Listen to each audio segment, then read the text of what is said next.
The truth's around here somewhere. Welcome everyone to Melfuzz TV. I am Peter, and I'm going to talk to you about the X-Files Season 1, Episode 12. It is called Fire, and notably guest stars Mark Sheppard. Probably the youngest I've ever seen him in anything, well, as far as I remember anyway. But it's, as the title would kind of imply, this is a pyrotechnic episode. Pyrokinesis, I believe, is that the word? He can create fire with his mind or his hands or whatever, and he's an arsonist, of course. He's killing people. Unfortunately for the world, this guy, it turns out, is a stalker, a pervert who gets close to families where he wants the wife and ends up burning the husband up when he can't have her, and seems to mostly target sort of rich families, like, you know, people who are very upper class.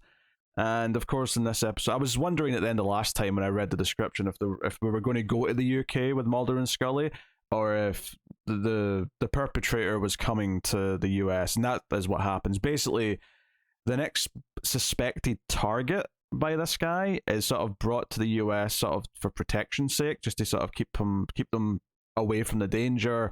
So I think they're in Cape Cod.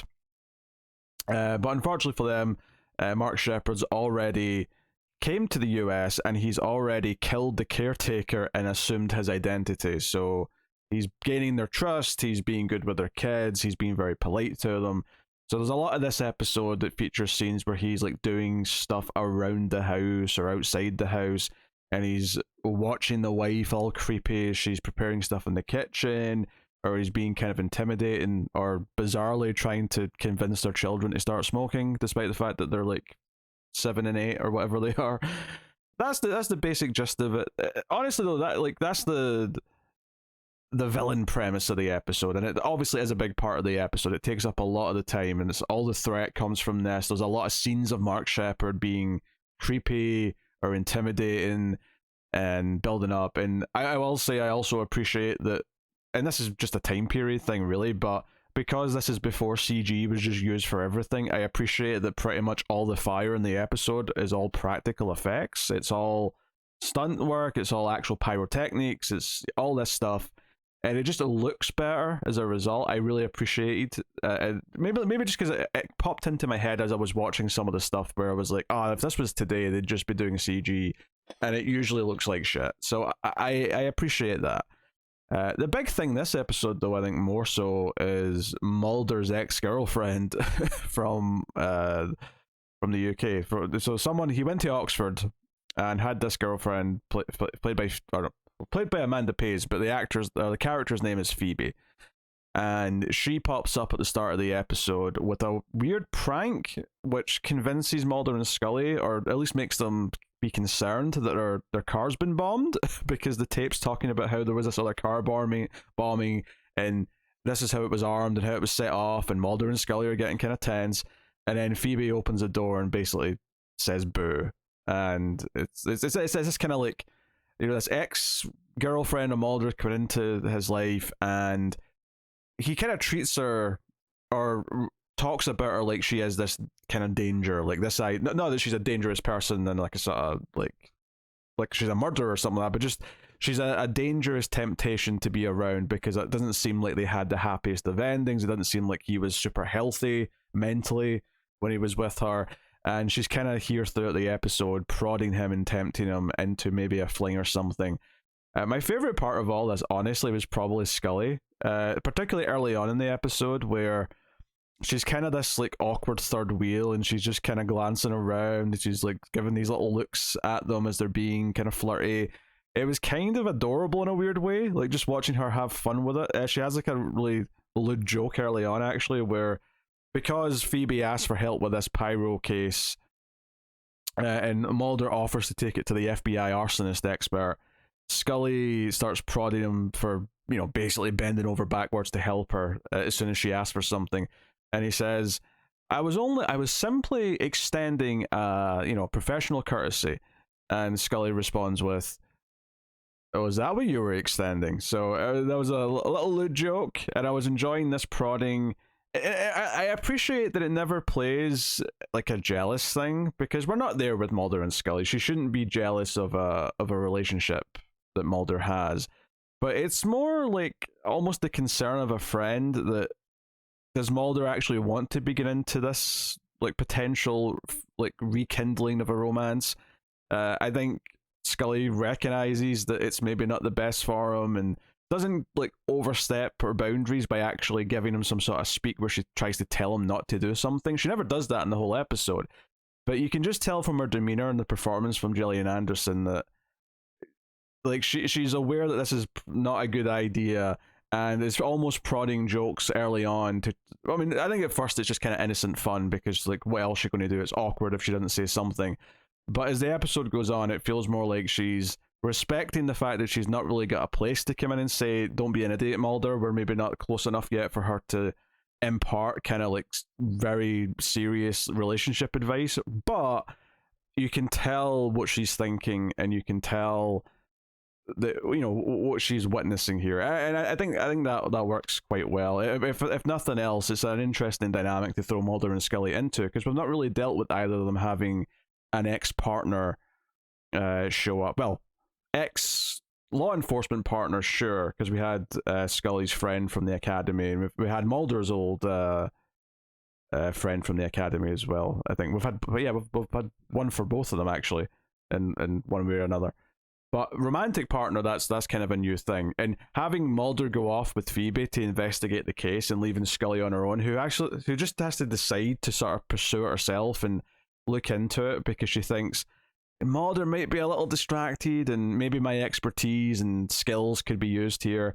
And she does, and she ends up, you know, figuring out a bunch of stuff. She figures out who the guy is before anyone else does, tracks down a name, tracks down a history, the fact that this guy is using an alias of someone who died in the 70s, and all the rest of it. So also got a little chuckle towards the end where Scully does an English accent for a second, and then Mulder looks over and it's just her with a smirk on her face. I enjoyed her teasing him, like that little friendly prodding, I think, was my favorite part of the episode, which is not to say that I didn't enjoy the bulk of the episode. Like I think it's a fine standalone episode, and I appreciated all the fire effects.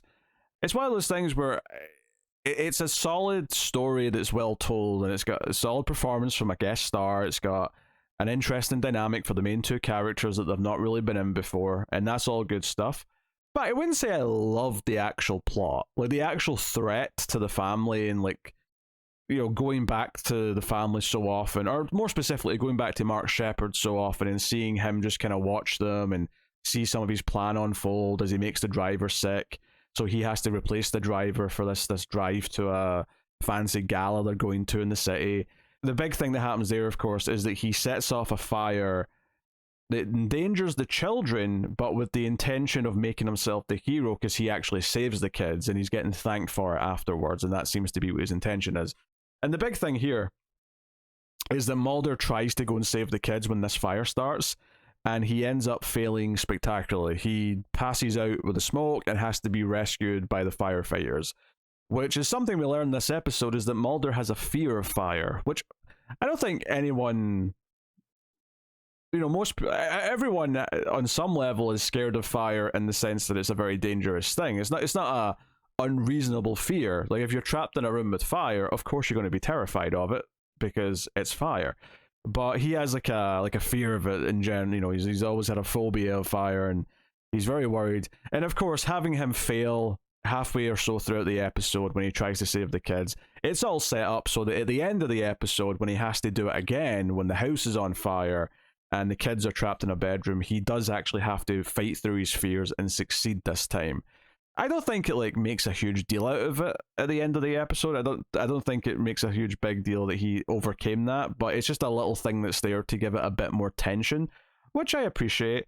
They do a little thing as well here where it turns out there's just like a little moment that shows that Phoebe's actually having an affair with the family they're protecting, like the husband. And it's when the wife and kids are out for a walk, Mulder walks in and they're kind of close, like they've just been kissing or something. And I thought that was a interesting little thing. In fact, Mulder early on in the episode refers to her as fire, like she's the danger, she's the fire. And I think it's a little quirk towards the end I'm not sure if they necessarily needed to add. I'm not sure what it does for the characters and the rest of the episode, like making us look down on the husband a little bit more. Like, I thought it would have more of a purpose at the ending, and it never really did. It never came up again that she seems to have been having an affair with him, or that he's sleeping around on his wife.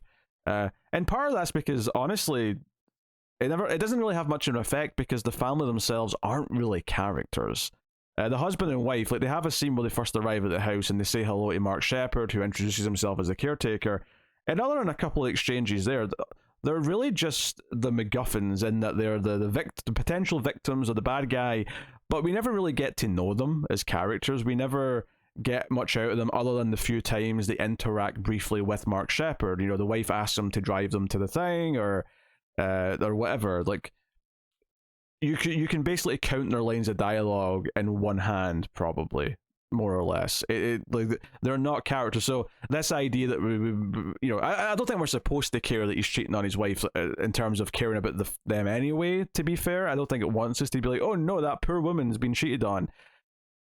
Obviously, it's more for Mulder's reaction. It's more for Mulder to feel weird about who Phoebe is, and that she kissed him and was kind of hinting that she wanted him to come to her hotel room before, and maybe he's feeling here that he's dodged a bullet because she is she plays people. She seems to have quote unquote many victims, for lack of a better term.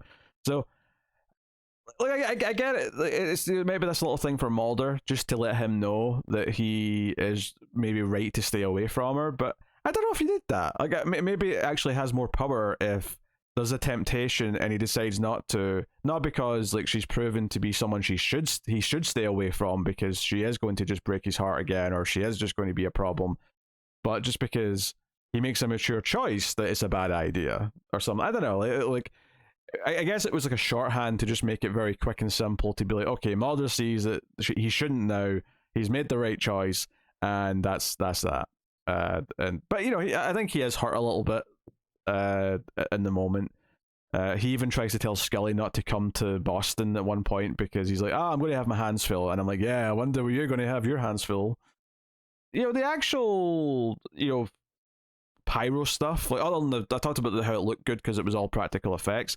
They have a few scenes where they talk about it. They go to the arson expert and he talks about how it's burning super hot. It's like rocket fuel basically, and it burns so hot that it basically incinerates all the evidence. So it's really hard to prove that there was arson.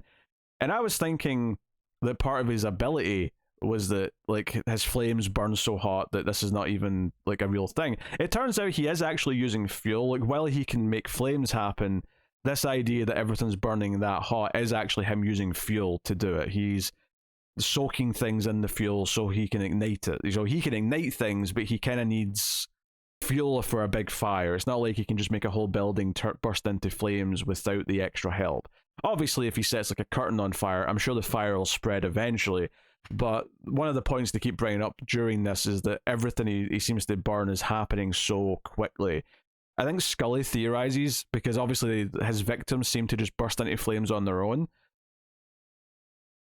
She theorizes that maybe he's diluting some of this fuel and putting it in like their moisturizer or hand cream and stuff like that, and that's how they're setting on fire so quickly and easily, which is an interesting thought. They do a whole thing with the ending where I think it's Phoebe who sprays him with some of his own rocket fuel, and then when he gets outside, he sets himself on fire and screams and laughs while he's on fire, like he's a just complete psychopath. And at the end of the episode, you see that he's actually survived this. Like, his body can take the flames and he's recuperating much quicker than he should be. In fact, he shouldn't be recuperating at all, but he is. And he's in like a sort of container that's like flame proof, and there's no flammable items in the room and all that. If I have to make a sort of broad critique of the show at this point, I will say there's maybe too many episodes that end with like the villain or the threat being sort of like, hey, it's still out there, cut to credits, and then we're probably never going to see them again. I think it's something that the show has done now a lot. Well, this is only episode 12, and I feel like at least half the episodes have an ending like that. Last episode ended like that with the clone going back and smelling like, haha, I've got my evil clone children now, and we'll probably never see them again. I do think it pulls that kind of like, they're still there and they're going to be a threat maybe in the future a bit too often, and maybe one or two will eventually come back, but I suspect most of them won't, and it's just kind of like a creepy typical horror trope to just sort of tease that at the end. So it is maybe doing that, playing that card just a little too often, but it's not like a huge deal in the grand scheme of things. But yeah, I mean that's pretty much it. Little detail is that when the family arrive to the house, there's a painting of what looks like the wife, and like, hey, that looks just like you. So I guess they're saying he's a great, Mark Shepard, that is the pyro guy. I guess they're saying he's also a great artist because he painted this really professional, artistic looking thing of the wife before she arrived. I will say, for all the talk in this episode of how he's like targeting families because he's in love with the wife and he hates the husband, there never seems to be any like follow up to it. We never see him actually trying, flirt with the wife or kidnap her afterwards. Like, there's no talk of him doing that to any of the victims, I don't think. And certainly the main one in this episode that he's targeting, we see him stare at her a couple times, but it's not like he seems like he's got a plan where he's going to make a move and try and like force her to be his wife. Maybe his plan long term to begin with, before Mulder, Scully, and Phoebe all started like poking around and sort of uncovering who he was. Maybe his plan, because he did the whole thing where he looked like a hero because he saved the children. Maybe the plan was to save the children and then either kill or expose the husband as a cheater. And then the wife, maybe he was hoping the wife would be like, oh, you're the great man who saved my children. And maybe he was hoping that he'd sort of lure her in and make her fall in love with him that way or something. Like, maybe he's trying to do that and just keeps failing because, it's hard to kind of force that with someone. But that seems maybe what he was doing. But it's almost, I'm not saying I wanted him to be more pervy, but it almost felt like the episode never really did more with the idea that he was obsessed with the wife. It almost felt like an afterthought by the time we get to all the fire going off and he's just kind of a madman and setting things alight. When there's so much talk, especially from Scully when she's doing her journal entry and she's doing a report, and we hear her doing the narration like we did back in the first couple episodes, and she's talking a lot about how he's a young man who is frustrated because the woman he wants is out of bounds and that's making him act out. It felt like it was maybe going to do more with that by the end, and I was kind of surprised that it didn't have him either like corner the wife to try and kidnap her or whatever. It never even comes up. I don't even think, correct me if I'm wrong, I don't think the wife ever even becomes aware that she's the subject of his attention, that she's the one that he's focusing on. I don't think she ever even has that realization and is creeped out by it or scared by it. It just never comes up. And that is a little strange, and maybe is something they could have done a little bit more with. There you go, that is Fire.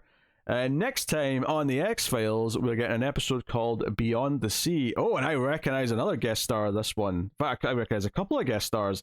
So Brad Dourif's going to be in this, the voice of Chucky. That's neat. I see him immediately in the photo. And then I just noticed as well that Don S. Davis is in the cast list. He is from Twin Peaks. So I am excited to see some familiar faces in this one. But here's the description on IMDb for Beyond the Sea. Scully believes that the psychic predictions of a death row inmate are the only hope in the kidnapping of 2 college students. That sounds interesting. And it looks like Brad Dourif's in a straitjacket, and I've seen him be in that before. He was in a straitjacket in The Exorcist 3.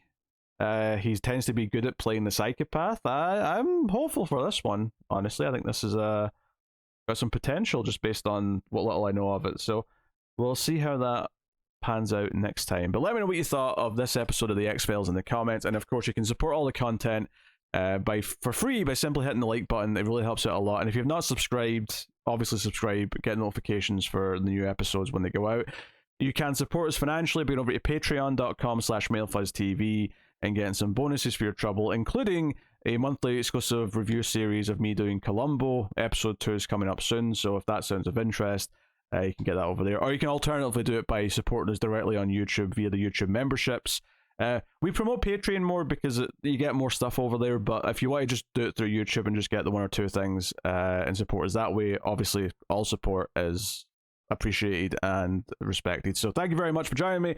I will see you guys next time. Keep watching TV. Have you got any vanilla?